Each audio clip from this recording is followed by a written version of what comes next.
యేసు రక్తమే జయం పరిచర్య.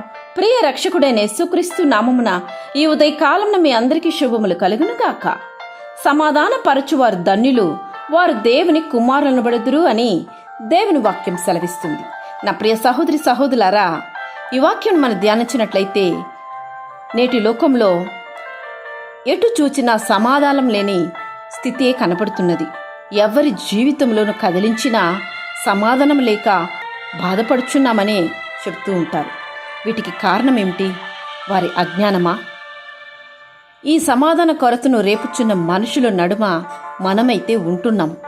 అటువంటి స్థితిలో నీవు దేవుని బిడ్డవైనప్పుడు ఆ కుటుంబంలో సమాధానం నీ వలన కలగాలి. ఒకవేళ భార్య భర్తల మధ్య సమాధానం లేని స్థితి ఏర్పడినప్పుడు ముందుగానే నీవు భార్యవైతే ముందుగా వెళ్ళి నీ భర్త యొద్ద క్షమాపణ కోరుకొని కుటుంబం కట్టబడడానికి సమాధాన పరచడానికి నీవు ముందడుగు వేయాలి.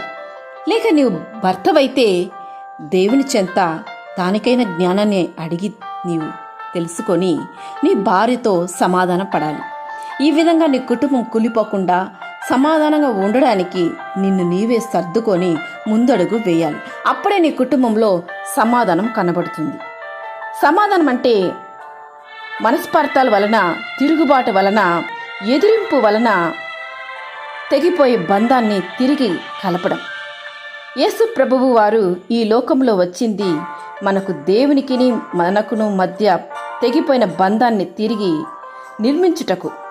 ఆయన మనిషికి ఉన్న పాపమే మచ్చలను తొలగించి దేవునితో సమాధానపరిచి మన బంధాన్ని దృఢపరిచాడు. నేడు నీవు కూడా నీ తోటి వారికిని దేవునికిని ఉన్న సంబంధాన్ని సమాధానపరిచి ఆ బంధాన్ని ఇంకా మెరుగుపరచాలి.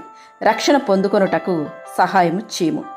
నీవు దేవుని కుమారుడువైతే, కుమార్తెవైతే ఈ కార్యంలో ముందడుగు వేయాలి. అప్పుడే నీవు దేవుని కుమారుడు, కుమార్తె అని అనబడుదువు. నీ వలన నీ చుట్టూ ఉన్నవారు సమాధానంతో ఉండులాగ్లా నీవు చూసుకోవాలి.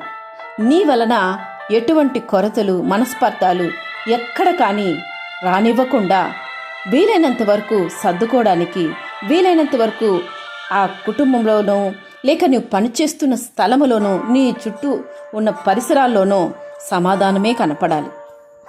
ఇటువంటి సమాధానకర్త అయిన దేవుని ఆరాధిస్తున్న నీవు నీ వలన సమాధానం కలగాలని దేవుని కోరుకో.